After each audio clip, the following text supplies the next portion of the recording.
आज हम तीसरा सप्तक पढ़ेंगे, यानी कि अज्ञे ने जो तीसरे सप्तक संपादित किया था वो 1959 ईस्वी में किया था। और देखिएगा इसमें भी 7 कवि हैं, और जो 7 कवि हैं उनको हम किस प्रकार से याद रखें, तो उसकी एक छोटी सी ट्रिक्स है, यानी कि मेरे द्वारा बनाई गई ट्रिक्स है कि हम किस प्रकार से याद रख सकते हैं।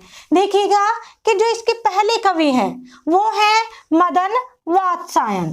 अब हम इसे कैसे जोड़ेंगे कि मदन नाम का एक व्यक्ति है, ठीक है, मदन नाम का एक व्यक्ति है और वह प्रयाग नहाने के लिए गए हैं। कहाँ नहाने के लिए गए? प्रयाग। तो प्रयाग नहाने के लिए गए हैं। क्यों जाते हैं वे प्रयाग नहाने के लिए? यानी कि क्या है वहां पर? संगम। और देखिए भाई संगम तो है ही। हमारे जो धर्मेंद्र सर हैं, यानी कि जिन्होंने ये ग्रुप चलाया हुआ है मिशन टीजीटी पीजीटी, और आज उन्हीं की वजह से ये हमें मौका मिला है कि मैं इसको आपको पढ़ाने के लिए प्रस्तुत हुई हूँ। जो मेरे भाव थे, मेरे मन में बहुत दिन से अभिलाषा थी कि जो मेरी पढ़ाई है वो मुझ तक न सीमित रहे, वो और लोगों के पास भी जाए। तो धन्यवाद देते हैं हम धर्मेंद्र सर को, जिनकी वजह से आज ये मौका मिला, ठीक है। तो जो मदन नाम का व्यक्ति है वह कहाँ गया है? प्रयाग नहाने के लिए। भाई संगम है ना, तो बहुत से लोगों की ख्वाहिश रहती है कि हम संगम नहाने के लिए जाएं, ठीक है। तो प्रयाग नहाने के लिए गए। अब जो नेक्स्ट कवि हैं वो है कीर्ति चौधरी। जब मदन प्रयाग नहाने के लिए गए तो उनके साथ में उनकी बहन कीर्ति भी गई। कौन साथ में गई? कीर्ति गई। अब जब कीर्ति गई है उनके साथ में, तो कुंवर नारायण नेक्स्ट जो कवि होंगे वो है कुंवर नारायण। उन्हें एक व्यक्ति मिला, ठीक है, उसका नाम कुंवर था, और वह भी नारायण की प्रार्थना कर रहा था। वह भी ये चाह रहा था कि जो मेरी मनोकामनाएं हैं वो जल्द से जल्द पूरी हो जाए, जल्दी से मैं जो चाहता हूँ वो मुझे मिल जाए, ठीक है। नेक्स्ट कवि है विजय देव नारायण शाही। अब जो कुंवर नारायण उन्हें व्यक्ति मिला, अब उन्हें बहुत ही जल्दी से उसकी एक अभिलाषा पूरी हो गई कि वो भी ये चाह रहा था कि मेरी मनोकामना पूरी हो जाए। एक तो थी उसकी, देखिएगा, जॉब की, कि जॉब लग जाए, और दूसरी जो मनोकामना थी वो थी कि मेरी शादी हो जाए भाई। और जैसे ही मदन और कुंवर के वार्तालाप हुआ, आपस में बातचीत हुई, भाई आप कहाँ से आए हो, कैसे हो, क्या करते हो, तो उनके यानी कि मदन को कुंवर का व्यवहार बहुत ही अच्छा लगा, और उन्होंने किसके लिए सिलेक्ट कर लिया उसे?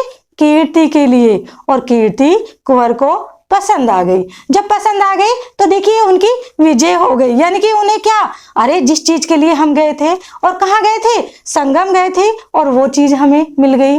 तो क्या है? विजय देव नारायण शाही। यानी कि जो वहां पर देवता है वो इतने, मतलब कि क्या करें कि जो हम मांगते हैं वो पूरी हो जाती है इच्छा। तो वहां पर जाने से उनकी इच्छा पूरी होगी। किसकी? विजय देव नारायण शाही की इच्छा पूरी हो गई। चलेगा, अब उनकी ये इच्छा तो पूरी हो गई। अब उनकी इच्छा हुई, चलो ये काम तो अच्छा हुआ कि हमारी ये मनोकामना पूरी हो गई। लड़के को लड़का मिल गया, लड़की को अच्छी लड़की मिल गई, ठीक है।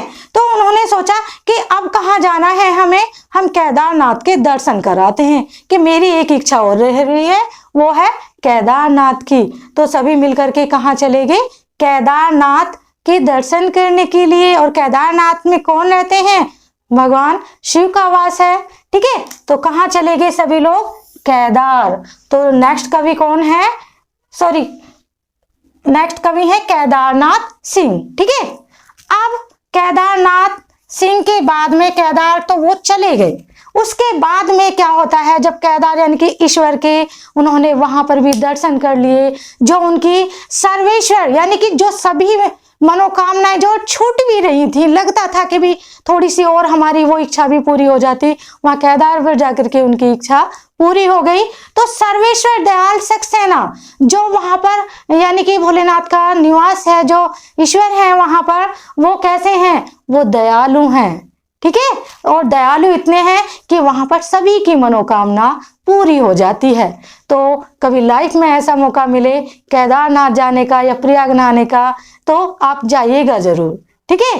अब ये तो थी, देखिए, एक छोटी सी ट्रिक्स के माध्यम से हमने इसको बताया कि किस प्रकार से एक जीवन में एक व्यक्ति के इतनी अच्छी अच्छी सी खुशियां आती चली गई। ईश्वर करे कि आप सबके जीवन में भी ऐसे ही खुशियां आए। अब इसके बाद में हम इनकी रचनाएं जान लेते हैं। कुछ कवियों की जो रचनाएं दी हैं उन्हें भी जान लेते हैं कि तार सप्तक के देखिए कवि तो हो गए, ठीक है। जो तीसरा सप्तक है, अब इसकी जैसे कि मदन वात्सायन, मदन गए थे नहाने के लिए, तो मदन वात्सायन जो है उसकी रचना है शुक्र तारा। अब देखिएगा, अब शुक्र तारा ये रचना को कैसे कनेक्ट करेंगे, देखिए यहाँ पर भी ब्रह्मांड आकर के समाया हुआ है। शुक्र तारा, शुक्र तारा को क्या कहा जाता है, सबसे चमकीला ग्रह कहा जाता है ना, तो याद रखिएगा। तो शुक्र तारा याद हो जाएगी, किसकी रचना है, मदन वात्सायन की।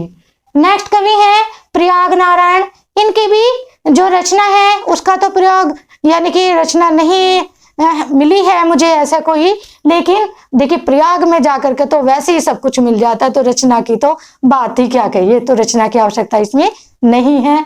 वैसे तो खैर कर सकते हैं, आप खुद सर्च कर लेना भाई, ठीक है। नेक्स्ट कवि है कीर्ति चौधरी, ठीक है। अब कीर्ति चौधरी का पता ही है कि भाई शादी के लिए गई थी, यानी कि मनोकामना उनकी पूरी हो गई। अब इनकी उसके बारे में जाने, जो इनका काव्य है, इनके मानव जीवन के प्रति सहज प्रेम इनके काव्य के विषय रहे हैं। नेक्स्ट है कुंवर नारायण। अब देखिएगा, जो कुंवर नारायण है, ये कीर्ति कैसे थे, यानी कि कुंवारी थी और नारायण से प्रार्थना भी करी थी। तो जो कुंवर नारायण है, इनकी रचना है आत्मजयी। देखिए आत्मजयी कुंवर नारायण की रचना है। इस रचना को हमने दूसरी सप्तक में एग्जाम्पल के द्वारा भी बताया था, उसको आप रघुवीर साई की रचना ना समझे, किसकी रचना है, वो कुंवर नारायण की रचना है, ठीक है। अब देखिए जो आत्मजयी रचना है, इसके बारे में हम थोड़ा सा फिर जान लेते हैं कि इसके जो पात्र हैं वो है वाजश्रावा और नचिकेता। वाजश्रावा जो है एक राजा है और वह अपने राज्य में एक यज्ञ करवाते हैं और यज्ञ में यह घोषणा करते हैं कि जब यज्ञ संपन्न हो जाता है, मैं ऋषियों को दुग्ध विहीन, यानी कि जो गाय दूध नहीं देती थी, तो वो उनकी घोषणा की कि मैं उनको गाय दान में दूंगा। किसको, जिन्होंने यज्ञ संपन्न करवाया था। यज्ञ कौन करते थे, ऋषि मुनि करते थे भी उस समय पर, ठीक है। तो दुग्ध विहीन, जो कि दूध नहीं देती, इन गायों को किसको दे दूंगा, ऋषि को दे दूंगा। ये है बात जो उनका पुत्र था, कौन, नचिकेता, उसे अच्छी नहीं लगी और उसने अपने पिता से कहा कि पिताजी ये दुग्ध विहीन गाय इनको मत दीजिए, इसकी जगह आप जो इनको दो तो क्या दीजिए दान में, जो दुधारू गायें हैं जो दूध देती हैं उन गायों को दे दीजिए। अब देखिए भाई, पिता और पुत्र का यहाँ पर भी विरोध हो गया। अब जो वाजश्रावा है वह अपने पुत्र की बातों से इतने क्रोधित हो गए, नो अच्छा, मतलब मुझे दान देने के लिए तुम बताओगे कि मुझे क्या दान देता है, ठीक है। तो उन्होंने अपने पुत्र को ही श्राप दे दिया और उन्होंने श्राप क्या दिया कि मैं तुझे यम को देता हूं। देखिए कैसे पिता थे कि उन्होंने अपने पुत्र को ही यम को दे दिया। अब नचिकेता यम के द्वार पर चले गए और उन्होंने यम के द्वार पर यम का इंतजार करा। 3 दिनों तक वह भूखे प्यासे यम के दरबार में यानी कि द्वार पर बैठे रहे और जब यम आए, यानी कि कहीं गए होंगे, वहां से लौट करके आए। देखिए जो यमराज हैं उन्होंने नचिकेता से कुछ प्रश्न किए और नचिकेता ने भी यमराज से कुछ प्रश्न किए। नचिकेता ने कहा कि मुझे ये बता दीजिए कि मृत्यु क्यों होती है, हमारा जीवन समाप्त क्यों होता है और मरने के बाद हमारी आत्मा का होता क्या है, कहाँ चली जाती है आत्मा। तो ये उन्होंने प्रश्न किया। अब यमराज ने उत्तर देने के लिए क्या मना कर दे कि इनका उत्तर अभी मैं नहीं दे सकता। लेकिन जो नचिकेता थे वो भी हठपूर्वक अपनी हट पर अड़े रहे। बाद में विवश होकर के यमराज ने नचिकेता के प्रश्नों का उत्तर दिया और वह नचिकेता से इतने प्रभावित हुए कि उन्होंने नचिकेता को कहाँ भेज दिया, यानी कि पृथ्वी लोक पर भेज दिया और उनको जीवन दान दे दिया। तो ये थी इनकी एक छोटी सी कथा के माध्यम से, यानी कि जो इनकी रचना है कौन सी है, आत्मजयी। तो बहुत ही अच्छी सी एक रचना है। आपको पसंद आई या नहीं आई है? चलो ठीक है, आशा करते हैं कि आपको भी अच्छी लगी होगी। अब देखिएगा विजय देव नारायण शाही, जो इनकी रचना है वो है साखी, इनका काव्य संग्रह है। नेक्स्ट है केदारनाथ सिंह की रचना है अभी बिल्कुल अभी, ये इनका कविता संग्रह है। अब देखिए भाई, अभी बिल्कुल अभी, अब अभी बिल्कुल अभी से मतलब आप कहने लगे कि हमारी जॉब तो अभी बिल्कुल अभी लग जाए। भाई ऐसा नहीं होगा। जब तक आप तैयारी नहीं करेंगे, उस गहन अध्ययन नहीं करेंगे, अभ्यास नहीं करेंगे किसी का, तो आपकी जॉब अभी संभव नहीं है। एग्जाम्स आ रहे हैं तो आप सभी तैयारी में लग जाइए। नेक्स्ट है सर्वेश्वर दयाल सक्सेना। अब देखिए सर्वेश्वर दयाल सक्सेना की सांझ होते ही, ये सांझ होते ही इसका देखिए एक एग्जाम्पल है कि सर्वेश्वर दयाल सक्सेना जो कवि हैं, अब इसमें एक जो कवि है वह सोच रहा है।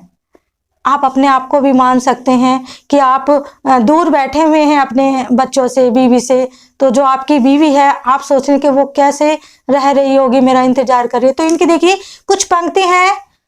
दूर कहीं मुझे खोजते फिरते मेरे रोते हुए बच्चे की आवाज आती है। अब देखिए कवि कह रहा है कि जो मेरे बच्चे हैं उन्हें ऐसा प्रतीत हो रहा है वह मुझे कहीं दूर खोजते फिरते होंगे और रो रहे होंगे, ऐसा मुझे लग रहा है, मेरे कानों में आवाज आ रही है। मेरी पत्नी रसोई घर की फीकी बीमार रोशनी में बैठी, और जो मेरी पत्नी है वह कैसी फीकी रोशनी, अब रोशनी भी देखिए फीकी लग रही है। ठीक है, कवि को क्या ऐसा प्रतीत हो रहा है कि जो मेरी बीवी है वो क्या है, रोशनी में बैठी हुई मेरी प्रतीक्षा करते हुए देखी जाती है, और जो मेरी पत्नी है वो मेरी प्रतीक्षा कर रही है। अब देखिए कि आप भी हो सकता है अपने बच्चों से दूर बैठे हों, अपनी बीवी बच्चों से, परिवार वालों से। तो देखिए यहाँ पर जो कवि ने एग्जाम्पल लिया है वो देखिए पत्नी का लिया है, लेकिन कुछ हो की जरूरी थोड़ी ना कि पत्नी हो, भाई कुछ हो सकते हैं कुंवारे हो, और जो कुंवारे हो प्रयाग चले जाना भाई, ठीक है।